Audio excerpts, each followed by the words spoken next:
আমি স্যারের কাছে আসবো। অভিজিৎ চক্রবর্তী বাবু স্যার, আপনার কাছে আমার যে তিনটে আমি রায় মূলত জানিয়েছি, যেগুলো ইতিমধ্যে আলোচনা চলছে, আমার সেগুলো নিয়ে আপনার কাছে প্রশ্ন। প্রথম বিষয় হচ্ছে তৃণমূল চায় না, তাই যাদবপুর শান্ত হয় না।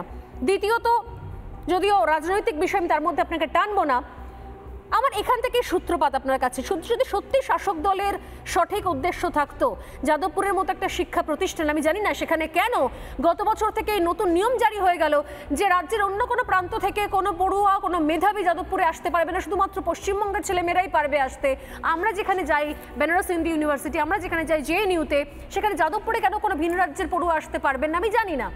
কিন্তু আমার আপনার কাছে একটাই পরিস্থিতি প্রশ্ন, যে যদি শাসকের সদিচ্ছা থাকতো এতদিনে যাদবপুর বিশ্ববিদ্যালয় এই ধরনের আরবান নকশাল গ্যাংদের নিয়ন্ত্রণ করা যেত না স্যার?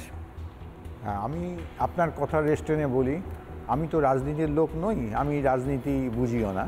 আমি যে প্রসঙ্গে বলছি যে যাদবপুরে এই যে ধারাবাহিকভাবে এই যে বিশৃঙ্খলা হয় বছরের পর বছর, দিনের পর দিন, ছাত্ররা আসে চলে যায়, আবার নতুন ছাত্র আসে তারাও চলে যায়, কিন্তু এই বিশৃঙ্খলাটা চালু থাকে। অর্থাৎ এই বিশৃঙ্খলা সৃষ্টির যাদবপুর কি একটা সূতিকাগার হতে চলেছে?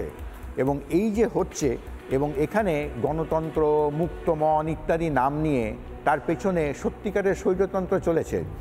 এবং আপনি চিন্তা করুন, সেই বুদ্ধবাবু থেকে শুরু করে বুদ্ধবাবু, বিবেক অগ্নিহোত্রী, তারপরে আপনার বাবুল সুপ্রিয়, ব্রাত্যবাবু, এমনকি মহামান্য রাজ্যপাল জগদীপ ধনকরজি যখন গেছিলেন তার বিরুদ্ধে ওরা করেছিল।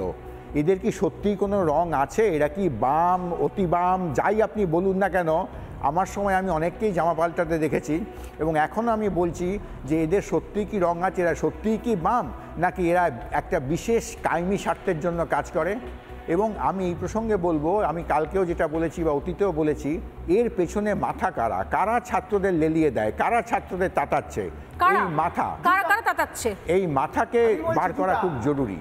এবং আমি বলছি জুটা, আজকে ছাত্ররা যে বলছে বারবার, স্যার বলছেন, স্যার কমপ্লিট করে দিন, এই মাথা বার করা জরুরি। এবং একটা জিনিস আমাদের মনে রাখতে হবে যে দীর্ঘদিন ধরে যাদবপুরে কিন্তু এই যে নার্কোটিক্সের ওপেন ইউজ, যেটা আমি বন্ধ করার চেষ্টা করেছিলাম, সেই নার্কোটিক্সের যারা ডিলার বা যারা নার্কোটিক্স সেল করে তাদের কি কোনো এর পেছনে মদত নেই? কারণ এই অ্যানার্কি যদি মেনটেন করা যায় তাহলে সেক্ষেত্রে কিন্তু একটা প্রপার অ্যাডমিনিস্ট্রেশন কাজ করতে পারে না। যাদবপুরের অ্যাডমিনিস্ট্রেশনকে দুর্বল করার জন্য যা যা করা দরকার সেইগুলো সমস্তই করার চেষ্টা করা হয়। আর এই প্রসঙ্গে আমি একটা আমার খেদ যেটা বলবো, দুটো খেদের কথা বলবো। একটা হচ্ছে গত 10 থেকে 12 বছর ধরে কেন আমাদের রাজ্য সরকার, এমনকি কেন্দ্রীয় সরকার ইউজিসি এই ব্যাপারে কেন হস্তক্ষেপ করছেন না? কেন তারা এই ধরনের অ্যানার্কি চলতে দিচ্ছেন? এত বড় একটা ভালো ইউনিভার্সিটি যে আস্তে আস্তে তার নামটা নষ্ট হচ্ছে, মাত্র 150 থেকে 200 ছেলের জন্য একটা 12,000 ছেলে মেয়ে সাফার করছে, তাদের নাম নষ্ট হচ্ছে। এই ব্যাপারে কেন সরকার এগিয়ে আসছেন না? কেন ইউজিসি এগিয়ে আসছে না? এবং দ্বিতীয় আমি বলবো যে রিসেন্টলি জুটা যে বক্তব্য রেখেছেন সেই ব্যাপারেও আমি খুব একটা হতাশা দেখছি। মানে আমার মনে হয়েছে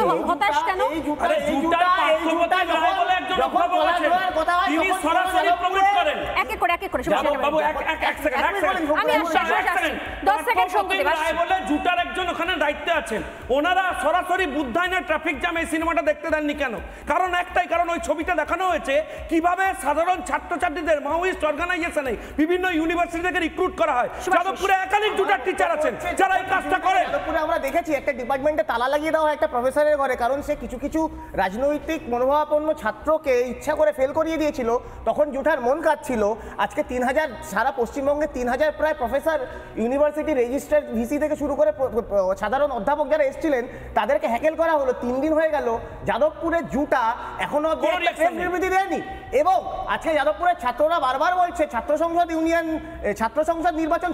নির্বাচন, লাস্ট জুটার ইলেকশন কবে হয়েছিল সেই কথা কেউ কেন বলছে না? ছাত্ররা বারবার এই জিনিসটাকে চেপে যাওয়ার চেষ্টা করছে এবং তৃণমূলের দিকে বারবার আঙুলটা তুলে দেওয়ার চেষ্টা করছে। না, তৃণমূলের দিকে আঙুল তোলার চেষ্টা করা হচ্ছে, উত্তর আমি দিয়ে দিয়েছি। আমি স্যারের কাছে আরেকবার আসছি। স্যার, এই যে জুটা ফুটেজ দিল আমাদের জন্য সব বেড়েছে। কালকে সন্ধ্যাটা দেখেন, আমরা খবর 24 ঘন্টা বন্ধ করে দেব। অভিজিৎ বাবু, আমরা 24 ঘন্টা বন্ধ করে দেব। যে নিউজটা যেমন বন্ধ করে দিয়েছি, হিন্দু ইউনিভার্সিটি সময় শেষ। অভিজিৎ বাবুর লাস্ট একটাই বিষয়, যদি জুটার এই পক্ষপাতিত্ব থাকে, আমরা জানি জুটা বামপন্থী মানসিকতার এবং তাদের শুরু থেকেই পক্ষপাতিত্ব রয়েছে। কিছুক্ষণ আগে এসএফআই প্রেস কনফারেন্স করে এবং তারা বলে যে মাওবাদীদের সমর্থন করা কোনো অপরাধ নয়। যাদবপুরে ইস্যু হলে এক বক্তব্য, এটাই তো, এই হচ্ছে অবস্থা, এই হচ্ছে এসএফআই, এই হচ্ছে সিপিএম এর অবস্থা, এই তথৈবচ জুটার অবস্থা। আমি আবারও একই জায়গায় আসবো, সত্যি কি কোনো রাস্তা নেই? তাহলে কি একমাত্র রাস্তা অবিলম্বে শিক্ষা প্রতিষ্ঠানকে বন্ধ করে দেওয়া হোক, 3-4 বছরের জন্য পুরো স্যানিটাইজ করা হোক? সংক্ষেপে অভিজিৎ বাবু। পার্থরায় নাচানাচি করছিলেন, সেই মঞ্চে দাঁড়িয়েছিলেন জুটার সেক্রেটারি পার্থপ্রতিম রায়। অভিজিৎ বাবু, অভিজিৎ বাবু, আমি মনে করি যে শিক্ষকদের একটা চিন্তাধারা থাকতেই পারে, কেউ বাম হতে পারেন, ডান হতে পারেন, তাতে কোনো ক্ষতি নেই, কিন্তু তার জন্য আমি শিক্ষা প্রতিষ্ঠানকে বিশৃঙ্খলা মুক্ত করার চেষ্টা করব না, বা আমি এমনভাবে কাজ করব না, বা এমন আমি বক্তব্য রাখবো না যাতে শিক্ষা প্রতিষ্ঠানে বিশৃঙ্খলা হয়। আমি মনে করি যে জুটার উচিত এবং প্রত্যেক শিক্ষকের উচিত যে এখানে রাজনৈতিক মতবাদ ত্যাগ করে আমাদের দেখতে হবে যাতে যাদবপুর ইউনিভার্সিটির সুনাম অক্ষুণ্ণ থাকে এবং এই ধরনের বিশৃঙ্খলাগুলো না আসে। এই বিশৃঙ্খলায় স্যার আপনি আজ বিস্ফোরক অভিযোগ করেছেন, আমি এটা আপনাকে জাস্ট একদম সময় শেষ, আমাদের 10 সেকেন্ড একটা উত্তর চাইবো, যে মারাত্মক অভিযোগ করলেন যে এখানে নেশার সামগ্রীকে কেন্দ্র করে একটা বড়সড় চক্র চলছে, যেখানে কোটি কোটি টাকার ট্রানজ্যাকশন পর্যন্ত হচ্ছে। এইটা কি জুটা জানে না যে যাদবপুর বিশ্ববিদ্যালয় চত্বরটা কিভাবে নেশার আড়ত হয়ে উঠছে, নেশার সামগ্রিক জন্য এখানে যে ধরনের কাজ চলছে? এটা যে কোনো মানুষ সন্ধ্যাবেলা যদি যাদবপুর বিশ্ববিদ্যালয়ে যান তাহলে দেখবেন কি চলছে। এবং আমি ফ্লাড লাইট লাগিয়েছিলাম, আমি এগুলো বন্ধ করেছিলাম। আমি এখন প্রশ্ন করতে পারি যে আমাকে সিসিটিভি বসিয়েছিলাম, যে আমাকে সরানোর পেছনে এইরকম কোনো চক্র কি কাজ করেনি যারা স্পন্সর করেছিল এগুলো? শেষ করে নি। Thank you sir. Partha Chattopadhyay তো স্যারকে সরিয়েছে। শেষ করে নি। জুটার নেতা তুষার যশের ছেলে দেবার্গ যশ এই আন্দোলনকে লিড করছে। এই তোমাদের নেতার ছেলে ওখানে গিয়ে নেতৃত্ব দিয়েছে। সময় একদম শেষ। বড় কথা বলো না। যে মারাত্মক অভিযোগ আজকে করলেন যাদবপুরের প্রাক্তন উপাচার্য অভিজিৎ চক্রবর্তী, আমি সেখান থেকেই আলোচনা শেষ করছি। যদি সত্যি সত্যি কারুর ইচ্ছে থাকে, কোনো সরকারের সদিচ্ছে থাকতো, তাহলে যাদবপুর বিশ্ববিদ্যালয় আজকে অন্য চেহারা হতে পারতো। সবার থেকে আইসোলেটেড করে একটা বিচ্ছিন্ন দ্বীপের মতো যাদবপুর বিশ্ববিদ্যালয়কে যেভাবে কোথাও অন্ধকারের দিকে ঠেলে দেওয়া হচ্ছে শুধুমাত্র রাজনৈতিক স্বার্থে, অন্তত বাবা মারা এবার 10 বার করে ভাববেন ছেলে মেয়েকে যাদবপুরে পাঠানোর আগে, কারণ তাদের ভবিষ্যৎ, তাদের জীবন আপনাদের হাতে। নানা ধরনের কন্টেন্ট দেখার জন্য লাইক করুন, শেয়ার করুন আমাদের ফেসবুক পেজ, সাবস্ক্রাইব করুন আমাদের ইউটিউব চ্যানেল। পাশাপাশি অন্যান্য ব্রেকিং নিউজের জন্য অবশ্যই চোখ রাখুন রিপাবলিক বাংলায়।